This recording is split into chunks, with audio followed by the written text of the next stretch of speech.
Hello everyone, welcome back to our channel. Today మన favourite serial పాపే నా Jeevan Jyoti episode ఏం జరిగింది తెలుసుకోవాలనుకుంటున్నారా?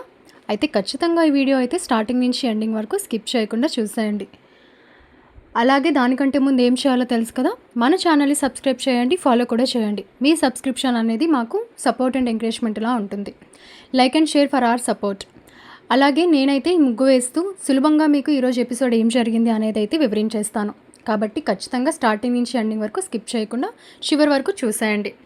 ఎపిసోడ్లోకి వెళ్ళినట్లయితే ఇంకా మొత్తానికి సూర్య అయితే ఆనందికి మాటిస్తాడు, ఏదోకలాగా మనం నిజమైన ఆధారాలు కనిపెట్టి మనం ఆదిత్యాన్ని నిర్దోషిగా బయటకు తీసుకురావాలి. సో ఎవరి వంతు ప్రయత్నం వాళ్ళు చేద్దాం. ఖచ్చితంగా ఆదిత్యాన్ని అయితే దోషిలా మనం కోర్టులో నిలబెట్టకూడదు అని చెప్పేసి సూర్య అంటాడు. అంతే సార్, నేను కూడా అదే అనుకుంటున్నా. తప్పు చేయని వాళ్ళకి శిక్ష పడడం చాలా తప్పు. కాబట్టి ఆయనపై నాకు చాలా నమ్మకం ఉంది. ఆయన ఎలాంటి వారో మీకు కూడా తెలుసు. కాబట్టి నేనైతే నా ప్రాణం పణంగా పెట్టైనా సరే సాక్ష్యాధారాలు సంపాదిస్తాను. ఇంకా మీరు కూడా మాకు సహాయంగా ఉన్నారు, నాకు చాలా ధైర్యంగా ఉంది అని చెప్పేసి ఆనంది అంటుంది. ఇంకా మొత్తానికి సూర్య అయితే పోలీస్తో మాట్లాడడానికి ట్రై చేస్తాడు. నేను ఆదిత్యతో కొంతసేపు మాట్లాడాలి అని చెప్పేసి. మీరు ఏం మాట్లాడాలన్నా మాట్లాడచ్చు, కానీ తనకి బెయిల్ అయితే మేము ఇప్పించలేము. ఎందుకంటే రేపే కోర్ట్ హీరింగ్ అనేది ఉంది. ఈ సాయంత్రం నైట్ లోపు మీరు సాక్ష్యాధారాలు సంపాదించినట్లయితే ఎలాంటి ప్రాబ్లం ఉండదు. ఈ కటకటాల వెనుకతులున్నది ఎంత ఆస్తిపరుడైనా, ఎంత గొప్ప ఉన్నతవంతుడైనా సరే న్యాయస్థానం దగ్గర దోషే. కాబట్టి మీరు అవన్నీ మనసులో పెట్టుకొని ఆదిత్యాన్ని ఎంక్వైరీ చేసుకోండి అని చెప్పేసి పోలీసు అక్కడి నుంచి చెప్పేసి వెళ్ళిపోతాడు. ఇక మొత్తానికి సూర్య అయితే చెప్తాడు, ఏంటి ఆదిత్య ఏం జరిగింది అని చెప్పేసి. ఇంకా ఆదిత్య సూర్యకి మొత్తం జరిగిందంతా చెప్తాడు. ఇలా మేము ఇలా వచ్చేసరికి ఇలా అయింది, ఆనంది అంతా మీకు వివరించే ఉంటుంది. నాకైతే దీనికి ఈ కేసుకి ఎలాంటి సంబంధం లేదు అని చెప్పేసి బాధపడతాడు. లేదు ఆదిత్య, ఆ విషయం నేను నమ్ముతున్నాను. కాకపోతే అసలు ఈ మర్డర్ చేసి నిన్ను ఇరికించేంత అవకాశం ఎవరికి ఉంది? కాబట్టి అది నువ్వే ఆలోచించాలి. నీకేమైనా పాత పగులు కానీ, లేదంటే ఎవరితో అయినా విరోధం కానీ, లేదా నీ బిజినెస్ విషయంలో ఎవరైనా నీకు శత్రుత్వం కానీ ఏమైనా ఉందా? ఏదో ఒక కోణంలో ఆలోచించి చూడు అని చెప్పేసి సూర్య అడుగుతాడు. ఆదిత్య ఎంత ఆలోచించినా, లేదు సార్, నేను ఎవరితో ఎప్పుడు గొడవలు పెట్టుకోవడానికి ప్రయత్నించను. ఎందుకంటే దానివల్ల ఎలాంటి ప్రయోజనం ఉండదు అని చిన్నప్పుడు మా నాన్న చెప్తే తెలుసుకున్నాను. కాబట్టి నేను అదే మాటపై కట్టుబడి ఉంటాను. అది ఎంతో చేయి దాటిపోతుంది అన్న సమయంలో తప్పితే నేను ఎప్పుడు కూడా సౌమ్యంగానే ఉంటాను. నేను అసలు ఎవరితో గొడవ పడడానికి ఇష్టపడను. కాబట్టి నాతో ఎవరికి పగులు ఉంటాయి అని చెప్పేసి చైతన్య అనేసరికి ఆదిత్య అంటాడు. ఇంకా ఆదిత్య అలా సమాధానం చెప్పేసరికి సూర్యకైతే అసలు ఏం అర్థం కాదు. ఎందుకంటే ఆదిత్య మాటల ప్రకారం ఆదిత్యకైతే ఎవరు ఎనిమిస్ ఉండరు. ఎందుకంటే తిని నెంబర్ 1 బిజినెస్ మ్యాన్. సో అలా కూడా తిన్ని ఇరికించాలని చూడొచ్చు. కానీ మర్డర్ కేసులో ఇరికిస్తే ఇప్పుడు ఆదిత్యని ఏమైనా బిజినెస్ డీల్ చేస్తున్నాడంటే లేదు, తన ఇంట్లోంచి బయటకు వచ్చేసాడు. సో తన కంపెనీకి ఇప్పుడు ఎండీగా చైర్మన్గా కూడా ఏం లేడు. కాబట్టి అసలు ఆదిత్యని ఇలా చేయాల్సిన అవసరం ఎవరికి ఉంటుంది అని చెప్పేసి సూర్య ఆలోచిస్తాడు. ఇంకా మొత్తానికి ఆదిత్యతో మాట్లాడటం అయిన తర్వాత ఇంకా ఆనంది తండ్రి సింహాద్రి, సీను వీళ్ళంతా కూడా ఉంటారు. అసలు వాళ్ళైతే చాలా టెన్షన్ అయిపోతూ ఉంటాడు. సీను అయితే అంటాడు, ఇదంతా నా వల్లనే జరిగింది. నేను ఈ కారు పట్టుకెళ్ళకు ఉంటే ఈరోజు ఇలా అయ్యేది కాదు. ఎవరో కావాలని అతన్ని చంపేసి ఇలా ఆదిత్య బాబు కారులో చంపేసి పడేశాడని చెప్పి నింద వేశారు.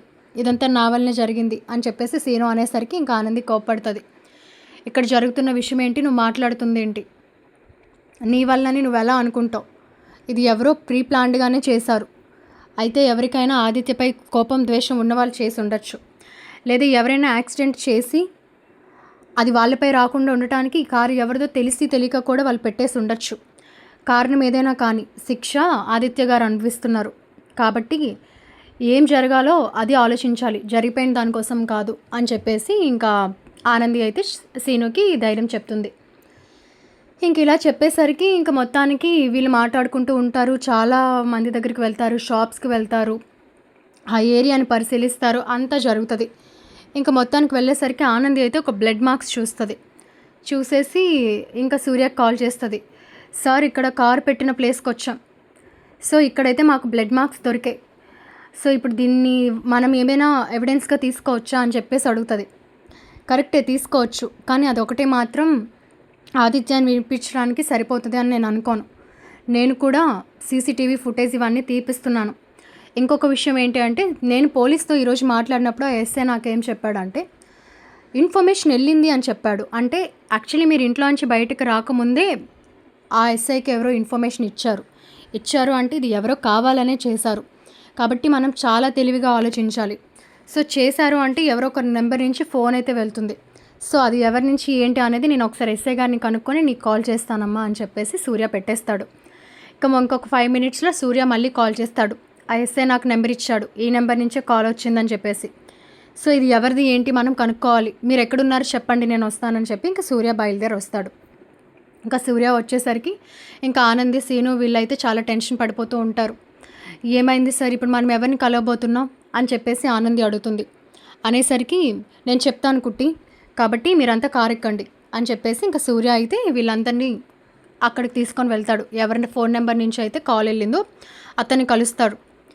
కలిసేసరికి ఇంకా వీళ్ళు అడుగుతారన్నమాట కాలర్ పట్టుకొని, చెప్పు నీకేం అవసరం, నువ్వు ఫోన్ చేసి ఇలా మర్డర్ కేసు అయింది, మీరు ఖచ్చితంగా రావాలని పోలీసులకి మీరు ఎలా ఇన్ఫర్మేషన్ ఇస్తారు, నిజాలు తెలుసుకోకుండా అనేసరికి పాపం అతనికి ఏం అర్థం కాక, ఏం మాట్లాడుతున్నారు, నేను ఏదో చిన్నపాటి వ్యాపారం చేసుకుంటూ ఇలా వస్తూ ఉంటాను, సో నేను ఎవరికి ఫోన్ చేసి ఏం ఇన్ఫర్మేషన్ ఇచ్చాను, ముందు మీరు ఏం మాట్లాడుతున్నారో కూడా నాకు అర్థం కావట్లేదు అని చెప్పేసి సమాధానం చెప్తాడు. చెప్పేసరికి ఏం మాట్లాడుతున్నావో నీకు అర్థం కావట్లేదా, నిజం చెప్పు, లేదంటే ఖచ్చితంగా నిన్ను ఈరోజు వదిలిపెట్టేదే లేదు అని చెప్పేసి ఇంకా సీను అయితే చేసుకోవడానికి ట్రై చేస్తాడు. ఇంకా వెంటనే ఆనంది, ఒక్క నిమిషం సీను, ఒక్క నిమిషం నువ్వు ఆగు, చెప్పండి నిజానికి మీరు ఎందుకు ఇన్ఫర్మేషన్ ఇచ్చారు, ఈరోజు మార్నింగ్ మర్డర్ అయ్యిందని చెప్పేసి పోలీసులకు ఇన్ఫర్మేషన్ ఇచ్చారు, అది మీ ఫోన్ నుంచే ఇన్ఫర్మేషన్ వెళ్ళిందా అని చెప్పి మాకు డీటెయిల్స్ వచ్చాయి, కాబట్టి మీరు తప్పించుకోలేరు అనేసరికి నేను నిజంగా చెప్తున్నానమ్మా, నేనెవరికి ఇన్ఫర్మేషన్ ఇవ్వలేదు, నాకేం అవసరం ఉంటుంది, నేనేమైనా అంత ఆస్తిపరుడునా, లేకపోతే నాకేమైనా పాత పగలా, మీరు ఎవరో కూడా నాకు తెలీదు, దేనికోసం మీరు మాట్లాడుతున్నారో కూడా నాకు అర్థం కావట్లేదు అని చెప్పేసి ఇంక అతనైతే ఆనందితో అంటాడు. ఇంక వెంటనే సింహాద్రి, నీ మాటలు వినేదేంటి, ఏదో సోది చెప్తే నీకంటే మేము ఎలా కనిపిస్తున్నాం, ఖచ్చితంగా ఆలోచించుకో, లేదా యాద తెచ్చుకో, ఎవరికైనా నీ ఫోన్ అయినా ఇచ్చి ఉంటావు కదా, ఎవరైనా చెప్పుండొచ్చు అనేసరికి ఇంకా అతను ఆలోచించి, నాకు గుర్తొచ్చిందండి, ఈరోజు తెల్లవారి ఒక ఆడావిడ బ్లాక్ డ్రెస్ వేసుకొని క్యాప్ పెట్టుకొని, నాకు చాలా అవసరం అండి, మీ ఫోన్ ఒక్కసారి ఇవ్వండి, 5 మినిట్స్లో ఇచ్చేస్తానని చెప్పి అడిగింది, నేనైతే ఇచ్చాను, నాకు ఇంతవరకు గుర్తుంది, ఆ తర్వాత మేబీ ఆవిడే చేసిందా లేకపోతే ఎవరైనా చేశారో నాకు తెలీదు, నా ఫోన్ నుంచి నేనైతే చెప్పలేదు, నన్ను వదిలేయండి బాబు అనుకొని చెప్పేసి ఇంక తను అంటాడు. అనేసరికి ఇంక వెంటనే ఆనంది, ఏంటి ఒక ఆడావిడ నీ ఫోన్ తీసుకొని మాట్లాడిందా, అయితే ఖచ్చితంగా ఆ ఊర్వశి అయి ఉంటుంది, ఎందుకంటే నేను తనని డ్రగ్ కేసులో పట్టించానని నా మీద పగతో ఏమి చేయలేక నా భర్తని ఇలా ఇరికించి ఉండొచ్చు, తినేనా అని చెప్పేసి ఆ ఊర్వశి ఫోటో అతనికి చూపిస్తుంది. అతను చూసి, లేదమ్మా ఈవిడ కాదు, ఆవిడ చాలా పొడుగ్గా ఉంటుంది, కొంచెం పెద్ద ఆవిడే, లావుపాటుగా ఉంటుంది, క్యాప్ పెట్టుకుంది, బ్లాక్ డ్రెస్ వేసుకుంది, ఇంతకు మించి నాకేం తెలీదు, దయచేసి నన్ను వదిలేయండి, భార్య బిడ్డలతో ఉన్నాను అని చెప్పేసి ఇంక అతను అక్కడి నుంచి వెళ్ళిపోతాడు. ఇంకా ఆనంది ఆలోచిస్తుంది, ఈవిడ కాకపోయి నా మీద ఎవరికి అంత పగ ఉంటుంది, అది కూడా ఒక ఆడావిడ ఇన్ఫర్మేషన్ ఇచ్చింది అంటే అసలు ఎవరు అయి ఉంటారు అని చెప్పేసి ఇంకా ఆనంది ఆలోచిస్తుంది. ఆనంది ఆలోచించేసరికి ఇంకా వెంటనే శశికాంత్కి ఫోన్ చేయడానికి ప్రయత్నిస్తుంది ఆనంది. ఎందుకంటే 4 ప్రయత్నాలు చేస్తే ఎవరో ఒకరి వైపు నుంచి నిజాలు రాబట్టచ్చు, మేబీ మీకు ఎవరైనా పగలున్న ఎవరైనా ఆడమనిషి వీళ్ళెవరైనా తెలుసా, ఎవరైనా ఆడవాళ్ళతో మీకు ఏమైనా శత్రుత్వం ఉందా అని అడుగుదామని శశికాంత్కి కాల్ చేస్తుంది. ఎంత కాల్ చేసినా శశికాంత్ ఫోన్ అయితే కనెక్ట్ అవ్వదు. కానీ టైం చూస్తే లేదు, తెల్లవారితే ఆదిత్యాన్ని కోర్టుకు తీసుకెళ్ళిపోతారు. కాబట్టి ఇంకా ఆనందికి అయితే ఇంకా కాళ్ళు చేతులు ఆడవు.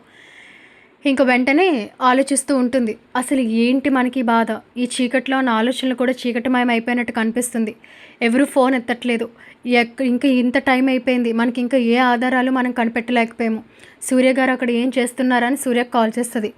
సార్ ఇక్కడ మేము అడిగాం, కానీ ఇక్కడ ఈయన ఇలా సమాధానం చెప్పాడు, ఎవరో పెద్ద ఆడావిడ అంటున్నారు, ఇక్కడ ఏమైనా సీసీటీవీ ఫుటేజ్ ఉంటే కొంచెం మీరు ఏమైనా తీయించగలరా అంటే, నేను అదే పనిలో ఉన్నానమ్మ కుట్టి, సో నువ్వేం టెన్షన్ పడకు, మన ప్రయత్నం మనం చేద్దాం, ఆధారాలతో ఆదిత్యాన్ని మనం నిర్దోషాన్ని నిరూపించుకుందాం అని సూర్య చెప్పేసి ఇంకా ఫోన్ పెట్టేస్తాడు.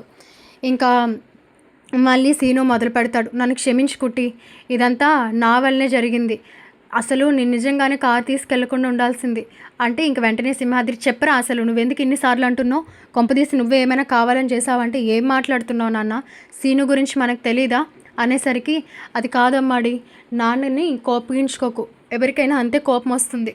నేను చదువు సాము లేని ఎడ్డోడిని. నాకు అంతకు మించి ఏం తెలీదు. ఏదో అవసరానికి మీ కారు వాడుకున్నాను అనుకున్నాను కానీ ఇంత పెద్ద సమస్య తీసుకొచ్చి పెడతాను అనుకోలేదు. అయినా నాకు అర్థం కాని విషయం ఏంటంటే నేను అప్పుడే కారు పట్టుకెళ్ళాను. మీరు ఇంట్లో ఉన్నారు. నువ్వు ఉద్యోగానికి బయలుదేరుతున్నావు. మీరు బయటికి కూడా రాలేదు. ఈ గ్యాప్లో ఎవరు ఎలా పెట్టేసి ఉంటారు అనేసరికి ఆ మాట పట్టుకొని ఆనందికి ఒక ఆలోచన వస్తుంది. ఓహో, అయితే ఈ కారు ఏ టైంకి ఇక్కడ పెట్టావు నీకు గుర్తుందా అంటే చెప్తాడు. ఓకే సరే, అయితే ఈ బిట్వీన్ లోపు వాడు చనిపోయి ఉండాలి. సో అయితే మనకి ఒకటే మార్గం ఉంది, పోస్ట్ మార్టం రిపోర్ట్. ఈ రిపోర్ట్ కానీ మనకు వస్తే ఆయన ఏ సమయంలో చనిపోయాడో ఆ టైమింగ్స్ తెలిస్తే అసలు మనం ఆ టైమింగ్లో ఏం జరిగింది అనేది సీసీటీవీ ఫుటేజ్ ద్వారా ఈజీగా ఫైండ్ అవుట్ చేయొచ్చు. కాబట్టి అక్కడే ఇన్ఫర్మేషన్ ఇచ్చిన వ్యక్తి ఆ సరౌండింగ్స్లోనే తిరిగి కూడా ఉండొచ్చు. కాబట్టి మనం ఈజీగా అసలు దోషుల్ని పట్టుకోవచ్చు అని చెప్పేసి ఆనంది అనేసరికి ఇంకా వీళ్ళైతే పోస్ట్ మార్టం రిపోర్ట్ కోసం అక్కడ హాస్పిటల్కి వెళ్తారు. ఇంకా వెళ్ళి డాక్టర్ని కలుస్తుంది ఆనంది. కాలవేళ పడి ప్రాధేయపడుతుంది. నాకు పోస్ట్ మార్టం రిపోర్ట్ కావాలి. మా భర్త ఇలా అరెస్ట్ అయిపోయారు. లేని విషయంలో ఆయన ఇన్వాల్వ్ చేశారు. ఆయన పేరుపై నిందేసేశారు. ఆయన చాలా మంచి వ్యక్తి. అంటే అమ్మ మీరు మంచి వాళ్ళ కాదా మాకు అనవసరం, కానీ మాకు కొన్ని ఫార్మాలిటీస్ ఉంటాయి. నార్మల్గా ఏదైనా వ్యక్తిది ఎవరైనా పోస్ట్ మార్టం అడిగితే మేము ఇస్తాము. కానీ ఈ చనిపోయిన వ్యక్తి దానిపై ఇప్పుడు కేసు ఉంది. కాబట్టి ఈ కేసులో, ఈ మర్డర్ కేసులో మేము ఎవరి పోలీసుల పర్మిషన్ లేకుండా మేమైతే పోస్ట్ మార్టం రిపోర్ట్ జారీ చేయలేము, ఏమనుకోవద్దమ్మా అని చెప్పేసరికి ఇంకా సింహాద్రి, సీను వీళ్ళంతా చాలా రిక్వెస్ట్ చేస్తారు. ప్లీజ్ సార్, అట్లీస్ట్ ఆయన ఏ సమయంలో చనిపోయారో మాకు టైమింగ్స్ అయినా చెప్పండి అంటే అలా చెప్పకూడదమ్మా. నా ఉద్యోగానికే ఇది చాలా ప్రమాదకరం. మీరు వెళ్ళి ఆ పోలీస్తో ఎవరితో అయినా నాకు రికమెండేషన్ చేయించండి, ఒక కాల్ చేయించండి, కేసు నడుస్తుంది కాబట్టి నేను ఇచ్చేస్తాను, నాకేం ప్రాబ్లం లేదు అని చెప్పేసి డాక్టర్ అక్కడి నుంచి వెళ్ళిపోతాడు. ఇక వెళ్ళిపోయేసరికి ఇంకా తినైతే సూర్యకి కాల్ చేసి జరిగిందంతా చెప్తుంది. సూర్య కూడా నీ ఆలోచన మంచిదే, ఆ పోస్ట్ మార్టం రిపోర్ట్ ఎలా అయినా మనం సంపాదించాలి, నేను వస్తున్నాను, ఈలోపు నువ్వు ఆ పోలీస్తో మాట్లాడడానికి ప్రయత్నించమ్మా నేను అని చెప్పేసి అంటాడు. ఇంకా మొత్తానికి ఆ పోలీస్కి కాల్ చేస్తే కనెక్ట్ అవ్వదు. ఇంకా నేరుగా ఆనంది అయితే పోలీస్ స్టేషన్కే వెళ్తుంది. పోలీస్ స్టేషన్కి వెళ్ళి ఆ పోస్ట్ మార్టం రిపోర్ట్ అయితే అడుగుతుంది. ఆ పోస్ట్ మార్టం రిపోర్ట్కి మీ అప్రూవల్ కావాలని చెప్పేలోపే ఆయనకు ఒక కాల్ వస్తుంది. ఈలోపు జీవన మాట్లాడుతుంది అన్నమాట. జీవన మాట్లాడేసి అతను పోలీస్కి సమాధానం చెప్తుంది. మీ అకౌంట్లో చాలా పెద్ద అమౌంట్ పడింది, నేను చెప్పిన ఒక్క పని చేయాలి. ఇప్పుడు మీ దగ్గరకు వచ్చిన వాళ్ళు పోస్ట్ మార్టం రిపోర్ట్ కోసం మిమ్మల్ని అప్రూవ్ చేయమని అడుగుతారు, వాళ్ళకి కాల్ చేయమంటారు. ఈ ఒక్క నైట్ మీరు వాళ్ళని స్టాప్ చేయగలిగితే మీరు చేయాల్సింది ఏం లేదు అంటే ఇది నా జాబ్కి రిస్క్, మీరెవరు మాట్లాడుతుంది అంటే అదంతా మీకు అనవసరం, ఆ డబ్బు కావాలి అంటే చెప్పింది చేయండి, లేదు అంటే మీ ఇష్టం అనేసరికి సరే సరే అని చెప్పేసి ఇంకా పోలీస్ అయితే ఆ డబ్బుకు అమ్ముడిపోయి జీవన ఆనంది దగ్గరికి వచ్చి చెప్తాడు. ఇంకా లేదమ్మా నేను కాల్ చేయలేను, ఎందుకంటే ఇది నా ఒక్కడితో అయిపోయింది కాదు, నేను మా సిఐకి కూడా ఇన్ఫామ్ చేయాలి, ఆయన ఊర్లో లేరు, ఎక్కడో ఉంటే నేను ఫోన్ చేసేవాడిని, తెల్లవారితే ఆయన వచ్చేస్తారు, కాబట్టి నువ్వు అప్పుడు వస్తే మనం ఒక ఫోన్ చేస్తే ఈలోపు ఆయన రిపోర్ట్ ఇచ్చేస్తారు అని చెప్పేసి చెప్తాడు. అది కాదు సార్ నేను చెప్పేది వినండి అన్నా కూడా ఆయన ఇంకా వినకుండా నా రూల్స్ నాకు ఉంటాయమ్మా, ఇక్కడ నువ్వు ఎంతసేపు ఉన్నా టైం వేస్ట్ తప్పితే ఇంకేం లేదు, దయచేసి నువ్వు ఇక్కడి నుంచి వెళ్ళు అనేసరికి ఆదిత్య ఇంకా ఆనందిని పిలుస్తాడు. ఆనంది వచ్చావా అనేసరికి వచ్చానండి, మీ పనిపైనే తిరుగుతున్నాను, ఇలా పోస్ట్ మార్టం రిపోర్ట్కి అప్రూవల్ అడుగుతుంటే ఈయన కాల్ చేయమన్నా చేయట్లేదు, ఇదంతా ఎవరో కావాలనే చేయిస్తున్నారు అన్నట్టుగా అనిపిస్తుంది, అంటే ఈ విషయం ఒకసారి నాన్నగారికి కూడా చెప్పు, నాన్న ఆయనకు తెలిసిన వాళ్ళు ఎవరినైనా ఇన్ఫ్లుయెన్స్ యూస్ చేసి పోలీస్కి కాల్ చేయిస్తారు అని అంటే నేను ఉదయం నుంచి మావయ్య గారి ఫోన్కి ట్రై చేస్తున్నాను, కాల్ అసలు కనెక్ట్ అవ్వట్లేదు, అత్తయ్యకి ఫోన్ చేస్తుంటే ఆవిడ కట్ చేస్తున్నారు, నాకు ఏం చేయాలో అర్థం కావట్లేదు అంటే ఇంకా ఆదిత్య సైలెంట్ అయిపోతాడు. మీరేం టెన్షన్ పడకండి, మిమ్మల్ని విడిపించే పూచి నాది అని చెప్పేసి ఇంకా ఆనంది అయితే అక్కడి నుంచి బయలుదేరి డైరెక్ట్గా శశికాంత్ వాళ్ళ ఇంటికి వెళ్ళిపోయేసరికి ఇంకా సునంద అయితే ఇంకా పడుకొని ఉంటుంది, నైట్ అయిపోతుంది కదా, ఇంకా శశికాంత్ వీళ్ళంతా కూడా అలానే ఉంటారు. తిను అసలు ఎలా పిలవాలో వాళ్ళని అర్థం కాదు, బెల్ కొట్టినా కూడా ఎవరు రారు. ఇంకా ఈలోపు తిను అట్లీస్ట్ కిటికీలోంచి చూద్దాం ఎవరైనా బయటకు వస్తారేమో, ఇలాగా పోస్ట్ మార్టం రిపోర్ట్కి ఒక కాల్ చేయండి అని చెప్దాము అని చెప్పేసి తిని కిటికీ దగ్గర ఎదురు చూస్తూ ఉంటుంది ఆనంది. అసలు ఎలాంటి అలజడి ఉండదు. ఉండకపోయేసరికి ఈలోపు మేడపై నుంచి ఇందుమతితో జీవన కాల్ మాట్లాడుతూ దిగుతుంది. దిగేసి ఇంకా ఇందుమతికి చెప్తూ ఉంటుంది, అది పెద్దమ్మ జరిగింది. లేకపోయింటేనా వీళ్ళు పోస్ట్ మార్టం రిపోర్ట్కి ఆ ఎస్ఐతో కాల్ చేయించబోయారు. ఇంకా నేను ఎలా వదులుతానో తెలిసి వాడికి ఒక పెద్ద అమౌంట్ ట్రాన్స్ఫర్ చేసి వాడిని ఎలా అయినా ఈ నైట్ ఆపమని చెప్పాను. కాబట్టి వాడు ఆనందిని తిరిగి వెనక్కి పంపించేశాడు. పాపం ఆనంది అది నిజమే అనుకొని మార్నింగే సిఐ వస్తాడని ఎదురు చూస్తూ ఉండొచ్చు. ఎన్ని తిప్పలు పడుతుందో. ఆ జైల్లో ఆదిత్య చుక్కలు చూస్తూ ఉంటాడు. ఇంకా జీవితంలో బయటకు రాడు.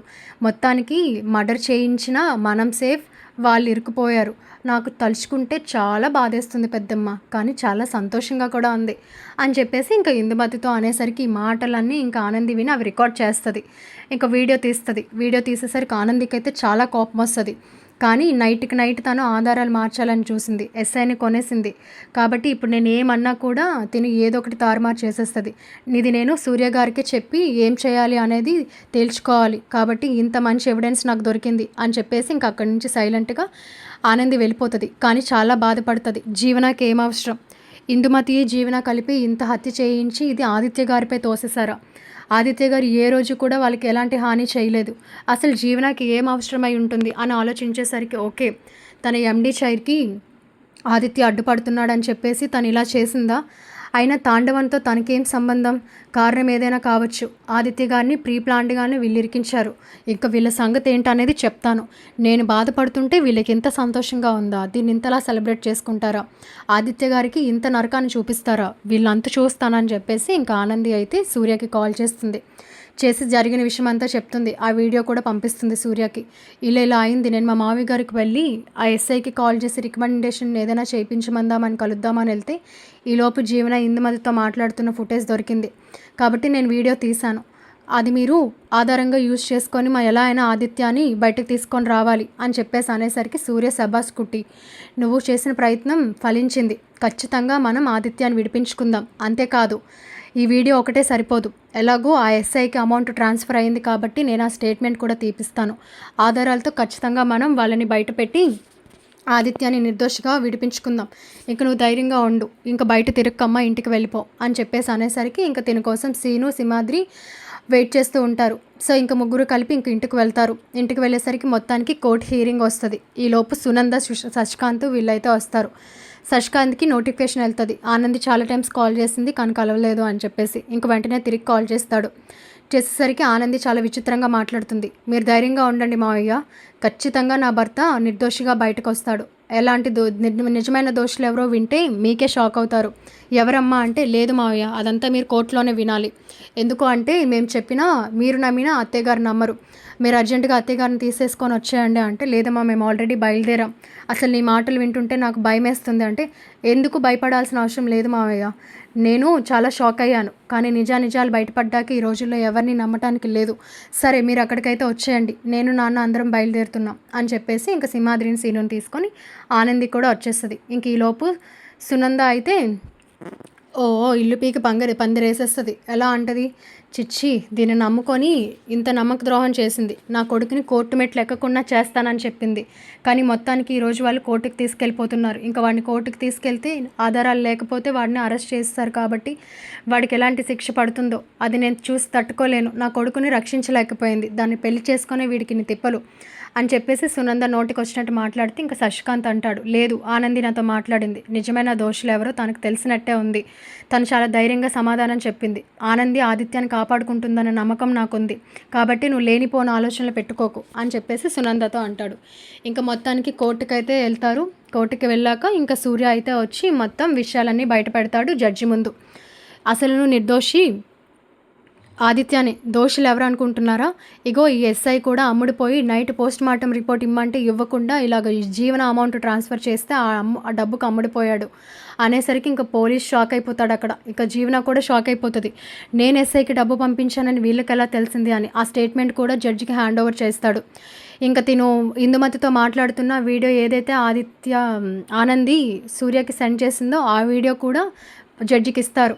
ఇంకా మొత్తానికి ఆ సీసీటీవీ ఫుటేజ్లో ఆ బ్లాక్ డ్రెస్లో ఉన్నది ఈవిడే అని చెప్పిన ఫుటేజ్ కూడా మొత్తం అన్ని ఆధారాలతో సబ్మిట్ చేస్తాడు సూర్య. ఇంకా కోర్టులోనే చెప్తాడు మొత్తానికి తన భర్తను కాపాడుకునే ప్రయత్నంలో కుట్టి చాలా కష్టపడింది. తను సంపాదించిన వివరాలు, మేము సేకరించిన వివరాలు ఇవన్నీ చూసాక కూడా మీకు నమ్మాలనిపించకపోతే ఇంక మీ మీ ఆధ్వర్యంలోనే నేను ఆదిత్యని నిర్దోషిగా నిరూపించాలనుకుంటున్నాను కాబట్టి ఇంక మీ ఇష్టం అని చెప్పేసి ఇంక సూర్య అంటాడు. మొత్తం మా ఆధారాలు చివరికి పరిశీలించేసరికి నిజమైన దోషుడు జీవన ఇందుమతి అని మొత్తం అందరికీ అర్థమైపోతుంది. ఇంకా జడ్జి అయితే చెప్తాడు, ఈ సీసీటీవీ ఫుటేజు, ఈ వీడియో అండ్ ఈ స్టేట్మెంట్ అన్నీ చూశాక ఇది రెడ్ హ్యాండెడ్గా ఇంకా జీవన ఇందుమతి మాకు ఇప్పుడు దొరికిపోయారు కాబట్టి ఇంకా జీవనాన్ని ఇందుమతిని అరెస్ట్ చేయండి. తదుపరి ఏం చేయాలనేది కోర్టు నిర్ణయిస్తుంది. ఆదిత్యని నిర్దోషిగా విడిపిస్తున్నామని చెప్పేసి ఇంకా కోర్టు అయితే జడ్జిమెంట్ ఇచ్చేస్తుంది. అలా మొత్తానికి ఆ విషయం విన్న సునంద షాక్ అయిపోతుంది. అసలు జీవన ఇందుమతి కలిసి ఇంత పెద్ద మర్డర్ చేసి అది నా కొడుకు పైన తోసేసి ఏమి తెలియనట్టు నా దగ్గరకు వచ్చి వగరుమారి ఓదార్పులు చేస్తుందా? ఇది ఇలాంటిది అనుకోలేదు. అంత బంగారమైన ఆనంది నా కోడల్ని నేను అర్థం చేసుకోకుండా ఈ జీవనాన్ని నమ్మాను. దీని ఎండీ చైర్కి వీడు అడ్డుగా ఉన్నాడని ఇలాంటి పనికిమాలిన పని చేసి మమ్మల్ని అందరినీ ఇంత మోసం చేస్తుంది అనుకోలేదు. ఖచ్చితంగా దీన్ని ఆ జైలు నుంచి బయటకు రాకుండా చేయాలి. ఇది వాళ్ళ పెద్దమ్మ కలిసి అందులోని చెప్పు కూడా తినాలి. అది నా కళ్ళతో చూడాలి అని సునంద అయితే ఇంక షాక్లో వీళ్ళపైన కోపం పెట్టుకుంటుంది.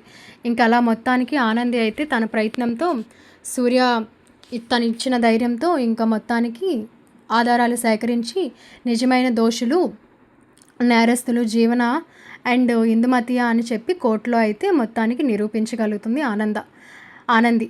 ఇంకా ఈ రకంగా తన భర్తనైతే సేవ్ చేసుకుంటుంది. ఇంకా సూర్యకైతే థ్యాంక్స్ చెప్తుంది. మీరు లేకపోతే నేను ఇంత ధైర్యంగా ఇవన్నీ సేకరించేదాన్ని కాదు అనేసరికి, లేదమ్మా కుట్టి, నీ భర్త పైన ఉన్న ప్రేమ నమ్మకమే ఈరోజు నిన్ను నీ భర్తని కాపాడుకునేలా చేశాయి. మీరు ఎప్పుడు సంతోషంగా ఉండాలి. ఏ అవసరం వచ్చినా నేను నీ తండ్రి లాంటి వాడిని నేనున్నానని చెప్పేసి నువ్వు మర్చిపోకు అని చెప్పేసి ఇంకా సూర్య అక్కడి నుంచి బయలుదేరుతాడు. ఇంకా మొత్తానికి ఆనంది అయితే సునందకి ఇచ్చిన మాట ప్రకారం తన దోషిగా కాకుండా నిర్దోషిగా తను బయటకు తీసుకొని వస్తుంది. జీవనాన్ని ఇందుమతిని అసలైన నేరస్తులుగా కోర్టులో పట్టిస్తుంది. ఇలా ఈ రకంగా జీవనాయ అసలైన దోషులని తెలుసుకున్న సునంద వీళ్ళంతా షాక్లో ఉంటారు. కానీ మొత్తానికి మన ఆదిత్య ఆనంది అయితే సంతోషంగా బయటకు వస్తారు. ఇలా ఆనంది తన ప్రయత్నంలో ఆదిత్యాన్ని రక్షించుకుంటుంది. సునంద మనసు కూడా మార్చి వాళ్ళకి దగ్గర అవుతుంది. కాబట్టి మరిన్ని ఇంట్రెస్టింగ్ విషయాలు తెలుసుకోవాలనుకుంటే ఖచ్చితంగా మన ఛానల్ని అయితే ఫాలో చేసి సబ్స్క్రైబ్ చేయండి. పైన కనిపిస్తున్న బెల్ ఐకాన్ ఆల్ ట్యాప్ చేస్తే మేము పోస్ట్ చేసిన ప్రతి వీడియో నోటిఫికేషన్ ద్వారా మీరు ఈజీగా చూడగలరు. కాబట్టి ఖచ్చితంగా మన ఛానల్ని సబ్స్క్రైబ్ చేసుకొని ప్రతిరోజు మేము పోస్ట్ చేస్తున్న మరిన్ని ఇంట్రెస్టింగ్ ట్విస్ట్ ఎపిసోడ్స్ మీరు చూడగలరు. Thank you so much guys.